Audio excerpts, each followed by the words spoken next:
नमस्कार. मूर्तिजापूर शहरात गेल्या काही दिवसापासून मुले पळवणाऱ्या टोळीच्या अफवांनी भीतीचे वातावरण निर्माण केले आहे. आज अण्णाभाऊ साठे नगर परिसरात घडलेल्या एका घटनेमुळे नागरिकांमध्ये पुन्हा एकदा खळबळ उडाली आहे. मिळालेल्या माहितीनुसार अण्णाभाऊ साठे नगर भागात एक अज्ञात महिला संशयास्पदरित्या फिरताना दिसली. स्थानिकांच्या म्हणण्यानुसार तिने काही लहान मुलांशी संपर्क साधून त्यांना सोबत नेण्याचा प्रयत्न केला. हा प्रकार नागरिकांच्या लक्षात येताच त्यांनी तत्परता दाखवत त्या महिलेला अडवले आणि जाब विचारला.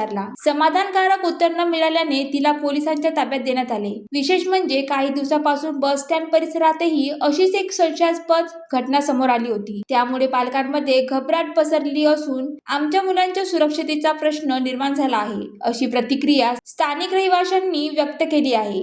दरम्यान मूर्तिजापूर पोलिसांनी या घटनेची गांभीर्याने दखल घेत तपास सुरू केला आहे. संबंधित महिलेची चौकशी सुरू असून यामागे कोणती टोळी कार्यरत आहे का याचा शोध घेतला जात आहे.